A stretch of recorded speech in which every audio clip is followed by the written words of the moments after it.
यही थाना मसौली है और बहुत पहले के यहाँ के थाना अध्यक्ष हुआ करते थे। गांव के जो पुराने लोगों ने हमसे बताया कि कोई एक दलाल आया थानेदार के पास और दलाल पैसा कमाने की खातिर आदमी गलत गलत उपाय करता है तो थाने की दलाली भी कोई करता है। दलाली रजिस्ट्री ऑफिस में भी होती है, कचहरे में भी होती है और ठीक ठाक ना रहे तो साधुओं के पास भी दलाली होती है। चलो हम जल्दी दर्शन करा देंगे, जल्दी मिला देंगे। आदमी का मन है ये उखड़ता है तो सब कुछ करता है, जब सही हो जाता है तो वो सोच करता है, विचार करता है कि सब बेकार है, चोरी मक्कारी दलाली धोते सब बेकार है। रिटायर होने के बाद पता चलता है, बुढ़ापा आने के बाद पता चलता है, जब हम लाचार हो जाते हैं तब सब पता चल जाता है। वो थानेदार साहब आए, एक दलाल आया, उसने कहा थानेदार साहब एक आदमी अफीम लेकर बेचने जा रहा है और उसने हुलिया बताई, स्थान बताया और आप चाहे तो उसको पकड़ सकते हैं। थानेदार साहब बहुत समझदार व्यक्ति थे, लेकिन वो मृगशाला पहने हुए थे वर्दी, तो उनका ये काम था। उन्होंने उस दलाल को कहा ठीक है बैठो यहाँ, और अपने कांस्टेबल को सिपाही को उन्होंने भेजा उस जगह पर। एक फटे हाल व्यक्ति धोती कुर्ता फटा फटा पहना, एक साइकिल लेकर टूटी फूटी झोला टांगे जा रहा था। रोक लिया पुलिस वालों ने, कहा जाते हैं बताया एक सामान पहुंचाने जा रहा। कहा सामान क्या है दिखाओ। जब झोला देखा पुलिस वालों ने तो झोले में कुम्हड़ा रखा हुआ था। देखिए आदमी का दिमाग कहां तक चलता है, बड़ा पका हुआ कुम्हड़ा। जब कुम्हड़े को निकाल करके पुलिस वालों ने उसको पटक दिया तो आधे में हो गया, आधा आधा पट गया, पहले से पटक था।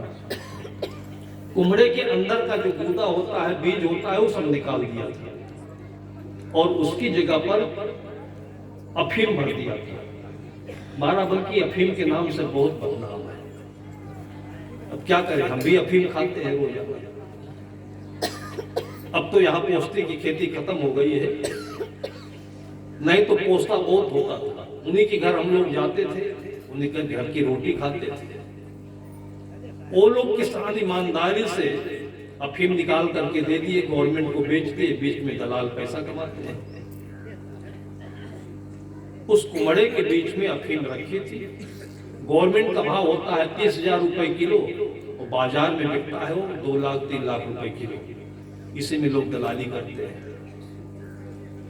भाई पैसा कमाने के लिए बहुत अच्छे रास्ते हैं, आप मेहनत करिए, खेती करिए, नौकरी करिए, लेकिन मन टेढ़ा होता है तो रास्ता भी टेढ़ा बन जाता है। पुलिस वालों ने पकड़ा उसको, लेकर के थानेदार साहब के पास लाया। थानेदार उसका चेहरा देखते ही, कुछ ऐसे दिव्य आत्मा होती है, और दिव्य आत्मा किसे कहते हैं? आत्मना प्रतिकूलानि परेशान समाचरे थे। जो अपनी आत्मा में होता है, आत्मस्थित व्यक्ति दिव्य आत्मा होता है, और उसको दिव्य दृष्टि मिलती है कि जो दृष्टि, जो क्षमता आपके अल्ट्रासाउंड में, सिटी स्कैन मशीन में या MRI में नहीं होती है। आंखों से देखते ही आदमी के भीतर के रग रग तक वो पहचान लेता है कि आदमी क्या है। उसी को अंतर्यामी भी कहते हैं, संत महापुरुष भी कहते हैं, दिव्यात्मा कहते हैं। उसी रूप में वो थानेदार साहब रहे।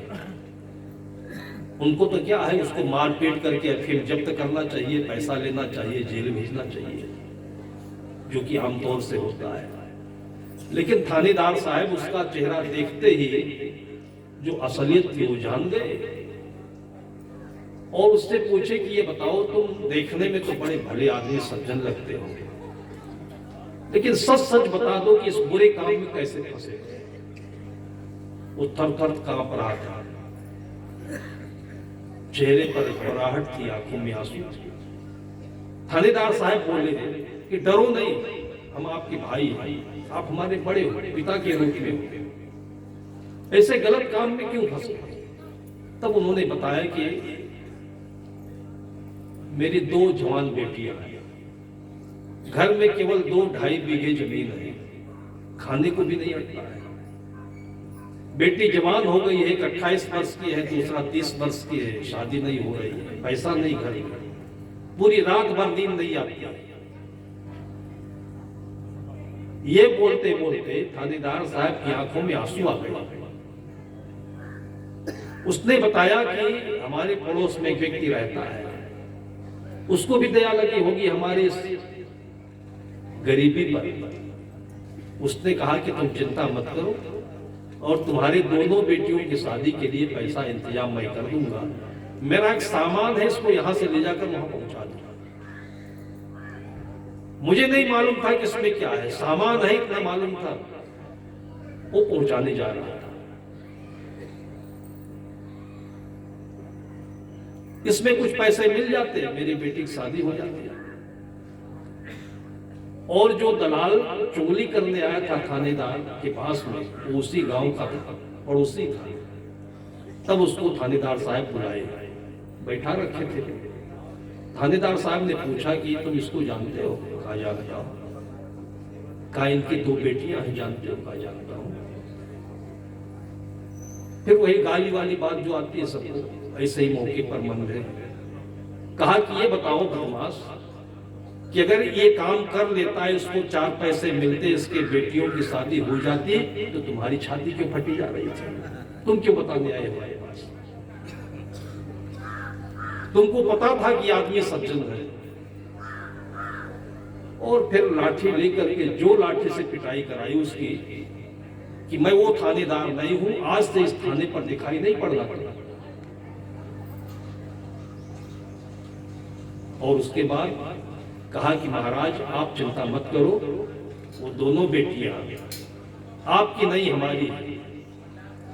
और यही मसौली थाने पर रह करके हो अपने साथियों से, स्टाफ से और लोगों से सहयोग लेकर के केवल इनसे बता दिया कि आप तय कर लीजिए, दिन तारीख निर्धारित कर लीजिए, बाकी काम हम लोग करेंगे। पूरे सच धज के साथ जैसा देना चाहिए दान पत्र में जो कुछ होना, वो थानेदार साहब करा करके दोनों बेटियों को ससुराल भेज दिया। आत्मनः प्रतिकूलानि परेशान न समाचरेत। वो थानेदार साहब तो हो सकता है कि अब वो इस शरीर में भी नहीं होंगे तो वृद्ध हो गए होंगे, लेकिन आज भी उनकी कीर्ति, उनका यश, उनका सितारा सबके भीतर चमक रहा है। यही तो साथ में है, साथ में भी जाता है और बाद में भी रह जाता है। और नहीं तो पुराने जमाने में लोगों ने गार्ड रखा था, वो सोना चांदी जमीन से मिलता है। बैंकों में पैसा है वो कागज हो जाता है, और बाकी जो बचता है वो लड़के दारू पीते हैं, बर्बाद करते हैं। इस चीज को हम सुनते हैं, टीवी में सुनते हैं।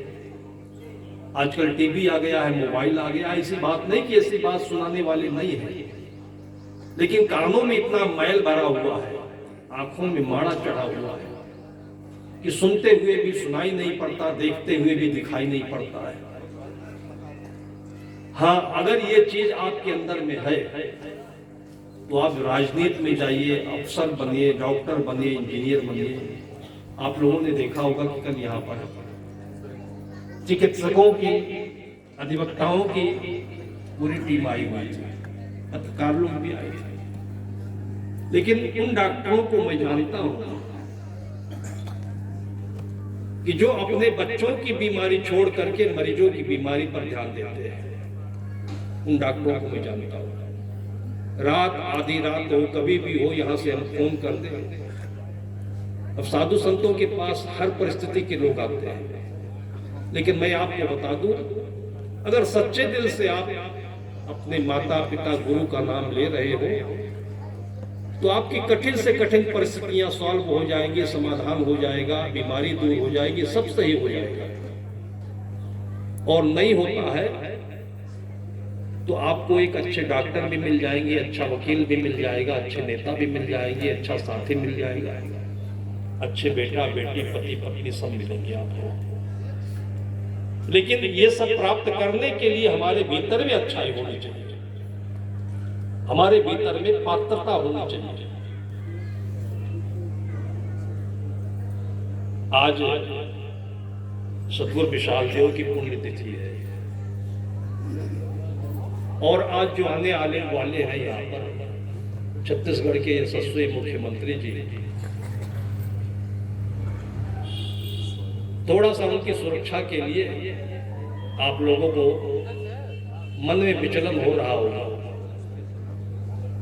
लेकिन अपने मन को शांति में रख करके उनको आप समझिए कि मुख्यमंत्री नहीं है, वो आपके भाई हैं, आपके चाचा हैं, आपके घर के बहुत पहले से यहाँ आते रहे, इतनी सरल व्यक्तित्व के धनी है वो।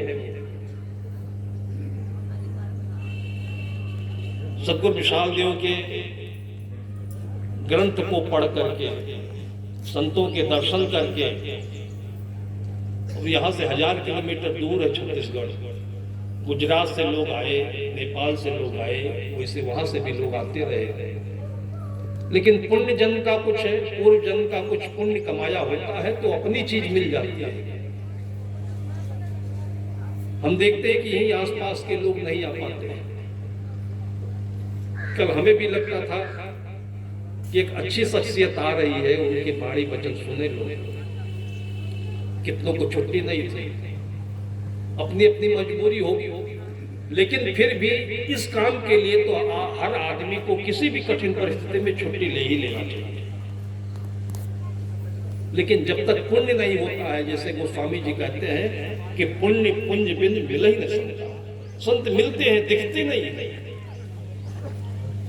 और हम लोगों में तो ऐसा कभी कभी बहुत अनुभव हुआ है। हम एक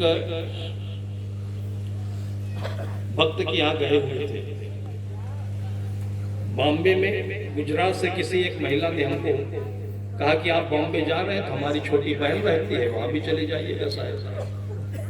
हम 2 लोग थे, उस समय 22-25 की उम्र थी, तो नए साधु पर जल्दी किसी का भरोसा नहीं होता है, और जानकारी ना हो, अंदर की दृष्टि ना हो, तो नए पुराने जैसे आदमी को धोखा होता रहता है तो साधुओं पर ज्यादा संदेह करते हैं।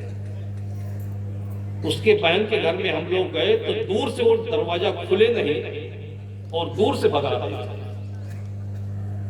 हम कहे बंबई में भेजने पर आ गए, अब यहाँ दूसरा कोई ठिकाना भी नहीं है। तो फिर मैंने फोन कराया उनको कि भाई आपने कहा हमारी छोटी बहन है, यहाँ लगता है कि हम गलत जगह पर आ गए। वो फोन करना भूल गए थे, और जैसे ही उन्होंने फोन किया उस घर में,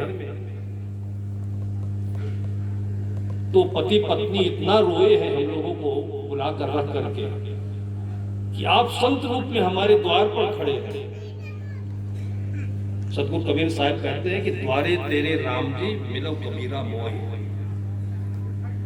तय तो सब में मिल रहा मैं न मिलूंगा। हम उसके द्वार पर खड़े हुए हैं और कितने दिनों से अपने बहन से कहते रहे कि साहब को हमारे यहाँ भेजना भेजना भेजना, फोन नहीं आया था, और हम उसके द्वार पर खड़े हुए हैं, दरवाजा तो खोला ही नहीं और बल्कि उल्टे अंडसंट और कह दिया। बाद में जब फोन आया तो उथल पथल हो गया। ये अंतःकरण में अपने मन को अगर हम नहीं संवार लिए, नहीं सजा लिए, नहीं ठीक कर लिए, तो आप ये समझ लीजिए कि बाहर का कितना भी ठीक करेंगे बनेगा कभी नहीं, कभी नहीं बनेगा। इसलिए सब काम छोड़ करके आप विश्वास रखिए, श्रद्धा बनाइए कि सवेरे शाम किसी समय में थोड़ी देर बैठ करके अपने इष्ट का सुमरण करिए। उससे भीतर बनेगा, बाहर अपने आप बन जाएगा। मैंने डॉक्टरों को देखा है, लखनऊ के एक प्रसिद्ध सर्जन डॉक्टर थे, डॉक्टर KN सिन्हा, और गुरुदेव जी के अनन्य प्रेमी थे और एक अध्यात्म जिज्ञासु थे। और मैंने देखा कि वो इतने बड़े डॉक्टर होते हुए भी अभी तक, जबकि लोग 1000, 1500, 2000, 5000 तक फीस ले रहे हैं उनके शिष्य लोग, लेकिन वो 200-300 रुपए में जितने भी उनके साथियों का खर्चा चल जाए और मरीजों की रक्षा करते रहे। उनके घर में मैंने देखा कि जब डॉक्टर साहब बाहर निकलते थे मेडिकल कॉलेज जाने के लिए, तो उनकी धर्मपत्नी गेट पर पान का बीड़ा लेकर के खड़ी मिलती थी। 2-3 बार मैंने देखा। मेरे मन में आया कि डॉक्टर साहब पान खाने के आदी है क्या। एक दिन मैंने पूछ लिया उनकी पत्नी से, डॉक्टर प्रीति सिन्हा, मैंने पूछा डॉक्टर साहब पान खाते हैं? मैं जानता हूं कि सत्संग भी करते हैं, अच्छा रामायण बोलते हैं। तब उन्होंने कहा कि साहब पान नहीं खाते हैं। जब तक इनकी माँ थी, इनके पिताजी थे, ये मेडिकल कॉलेज जाने से पहले अपने माता पिता के चरण स्पर्श करके उनकी आशीर्वाद लेकर के तब जाते थे। इनके माता पिता दिवंगत हो गए 2-4 वर्ष में। मेरे मन में विचार आया कि पूरे दिन भर खड़े होकर ऑपरेशन थिएटर में ऑपरेशन करते हैं, इनके मन को वो शक्ति मिलनी चाहिए जो माता पिता के आशीर्वाद से मिलती थी। अब वो तो मैं नहीं दे सकती, लेकिन उस शक्ति को प्रेम में बदल करके दे सकती हूं। मैं उनकी धर्मपत्नी हूं, मेरा फर्ज है, धर्म है। तो उसकी जगह पर पान जो होता है ये आयुर्वेदिक गुण है कि जब भी आपको एसिड ज्यादा बनता हो, अपच की समस्या हो, तो जैसे बेल की पत्ती है, तुलसी की पत्ती है, अमरूद की पत्ती है, जामुन की पत्ती है, धो करके और मुख में इसको चूस लीजिए, तो आपको खट्टी डकार का आना, पेट में अपच की समस्या होना सब दूर हो जाएगा। उसमें पान का पत्ता बहुत अच्छा होता है और शायद इसलिए हमारे आयुर्वेद विदों ने भारत के समाज में पान खाने की परिपाटी चलाई। पान का पत्ता होता है, बाद में लोग तंबाकू वगैरह सब मिलाने लगे, वो चीज तो मन की उलझन है। उस पान में सौंफ डाल देती है, उस पान में थोड़ी इलायची डाल देती है और पान लपेट करके मैं दे देती हूँ। और हमारे उस सासुर का जो हमें संस्कार मिला है, उसी के साथ एक छोटा सा प्रेम है और डॉक्टर साहब को देकर विदा करते हो। पूरे दिन हंस हंस कर खुश खुश होकर के वो मरीजों की सेवा करते हैं। ये मैं डॉक्टरों के घर में देखा हूं, हर कोई करता है, राष्ट्रपति भी करता है ये काम, अपने घर घर में करता है। ये बात आप मत समझिए कि हम छोटे हैं, गरीब हैं, हमारे पास तंगी है इसलिए हम ये करें। अपने जीवन को बैलेंस देने के लिए, अपने जीवन को सुव्यवस्थित रखने के लिए, और चूंकि जीवन का मूल मन होता है, इसलिए सब कुछ व्यवस्थित होने के लिए मन का सुव्यवस्थित होना बहुत अनिवार्य है। और इसका दूसरा दुनिया में कोई उपाय नहीं है। एक आध दो उपाय है। लोग कहते हैं कि ढक्कन खोलो और पी लो, बस बढ़िया सुव्यवस्थित हो जाएगा। और इसलिए कितने लोग दिन भर कमाते हैं, शाम को पीकर घर में आ जाते हैं, लेकिन पीने का परिणाम क्या होता है? लगता है कि हम ये पानी पी रहे हैं, लेकिन पानी उसकी जिंदगी पी लेता है। वो पानी ऐसा पानी है, एक दिन, 2 दिन, 1 महीना, 2 महीना अच्छा लगता है, फिर वो जकड़न करने लगता है। आप ये देखिए कि जो चीज आपके जीवन में अनिवार्य है, जो चीज जरूरी है, वो चीज आपको कभी नुकसान नहीं करेगी, कभी नुकसान नहीं करेगी। सत्संग में आप बैठिए, कोई नुकसान नहीं है, लेकिन तमाशा में बैठिए, प्रपंच में बैठिए, झगड़े में चले जाइए। पास में यही फतेहपुर तहसील के पास एक गांव है बाजितपुर, थोड़ा पहले की बात है लेकिन याद रखने लायक बात है। शाम का समय था, सब भोजन कर रहे थे, साथ में बैठ करके खा रहे थे और गांव में मलबा हुआ।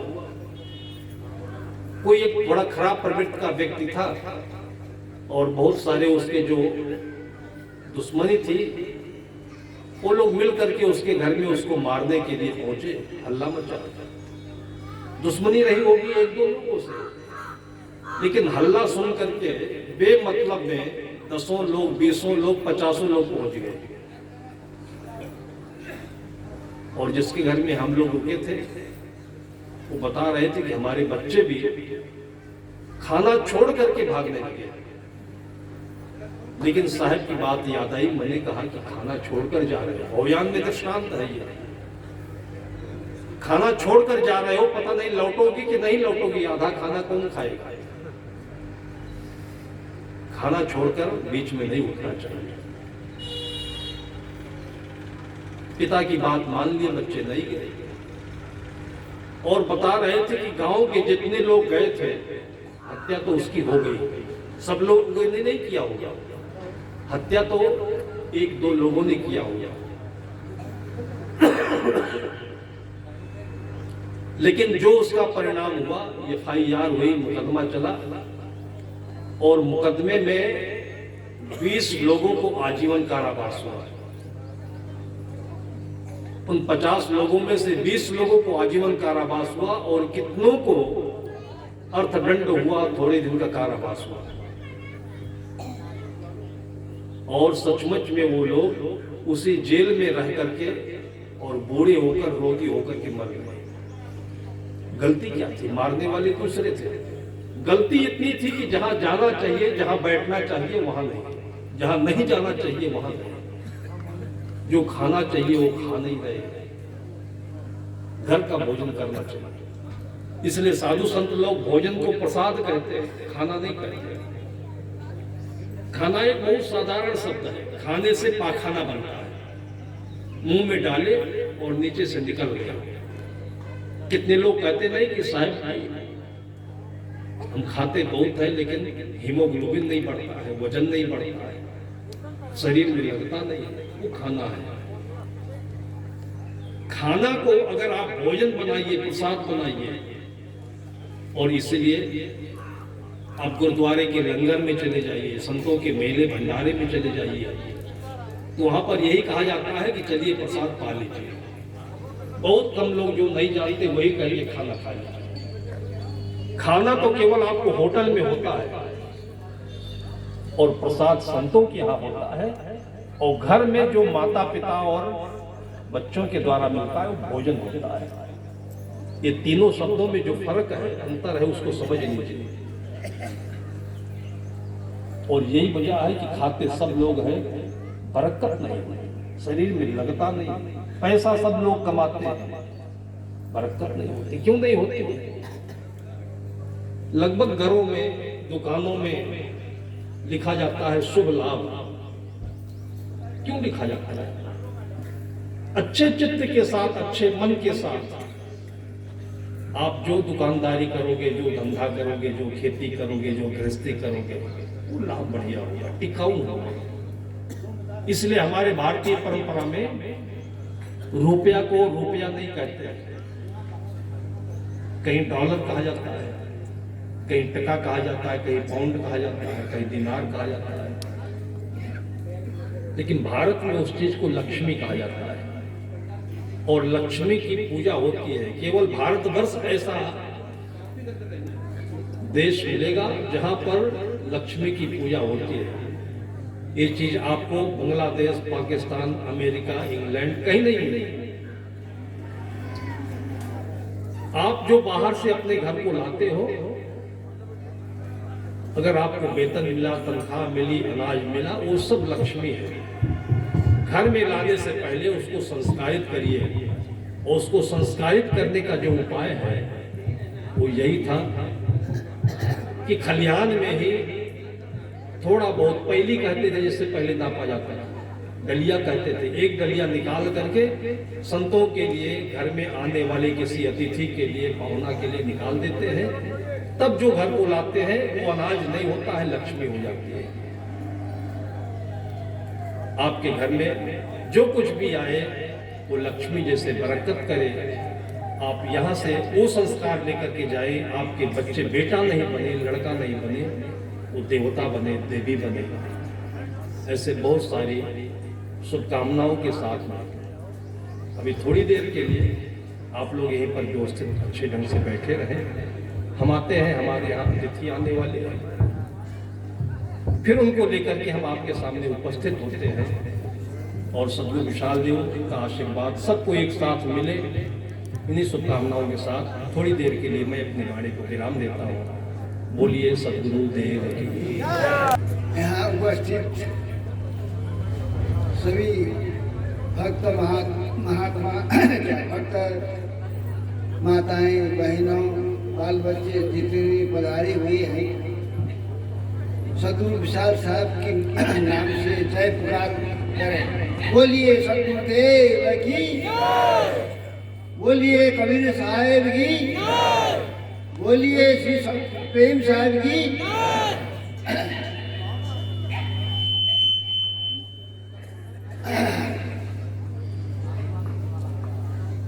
वंदनीय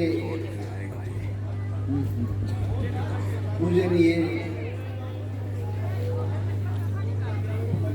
संत समाज, धर्म प्रेमी भाई बहनों, माताएं और बाल गोपाल, आज सब विशाल साहब की पुण्य स्मृति में आप लोग सब पधारे हुए हैं।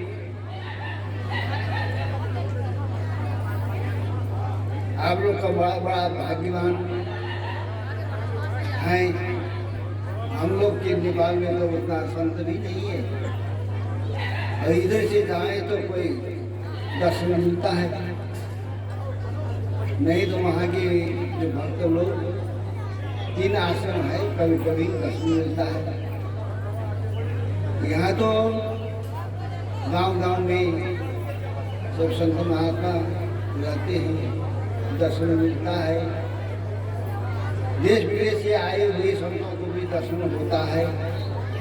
भक्तों से भी मुलाकात करने को, साधु को भी मौका मिलता है। आप लोग बड़े भाग्यवान हैं। ये भाग्य को ऐसे जाने न दीजिए। संत महात्माओं ने जो अमृत वाणी आप लोग को सुनाए हैं, सुनाते हैं, उसको पालन करके अपने जीवन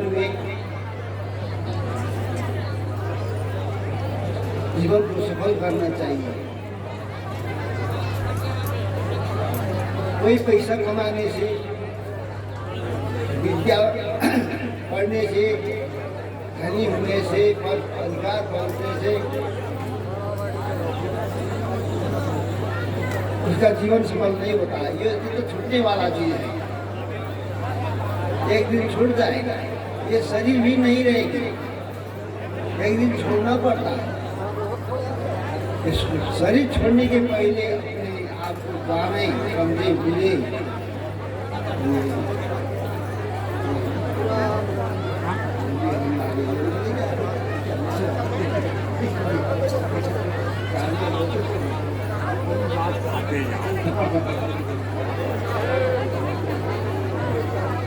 सत्य महात्माओं के वाणी को बेकार जाने न दे।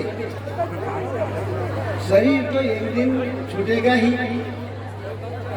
चाहे अभी छूटे, चाहे कल छूटे, चाहे 10-20 वर्ष की बात छूटे, चाहे 50। आप सब चुप रहें। केवल पढ़ने के लिए कहा गया है, बोलने के लिए नहीं। ना बोलना मना है, चुप रहें, साहब जी को सुने। और जिनके सामने जगह है, कृपया वो जगह भर कर बैठें। आगे जगह ना, किसी के सामने जगह ना हो, इसका ख्याल रखें, इसलिए सट करके बैठें। अब जगह काफ़ी है, पीछे बीच में जगह मिल जाएगी, जो आएंगे बीच में बैठेंगे। आप लोग शांति से साहब जी को सुनिए। तो सदगुरु विशाल साहब के आदि स्मृति में, पुण्य स्मृति में आप लोग यहाँ सब इकट्ठा हुए। संत महात्मा को वाणी को बेकार जाने नहीं दीजिए। आदमी यदि गुणग्राही हो तो पशु से भी गुण लेता है, पंछी से भी गुण लेता है। दत्तात्रेय चील से, वृक्ष से, कन्या से, पृथ्वी से, कुत्तों से वो गुण लेकर के गुण लिए थे उन्होंने।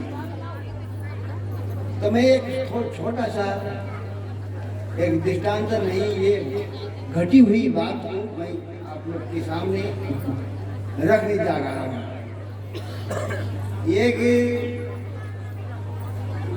आदमी था, वो मिर्ग मारने के लिए ज्यादा था, बंदूक लेकर के गया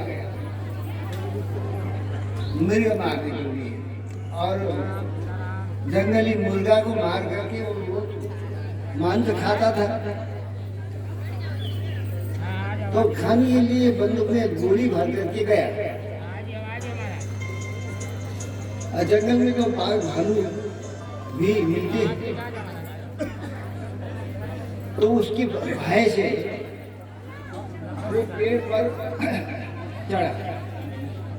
पेड़ पर चढ़ करके वो देखता रहा, इधर उधर झांकता रहा, कोई जानवर आवे, कोई मुर्गा आवे, कोई वन मुर्गा आवे तो वो मारेंगे, ऐसा सोच करके बैठ रहा था पेड़ पर। उसने क्या देखा कि एक छोटा वृक्ष, जिसको भालू भी कहते हैं, एक छोटा सा बच्चा भालू, एक बड़ा भालू, एक छोटा सा बच्चा भालू उत्तर से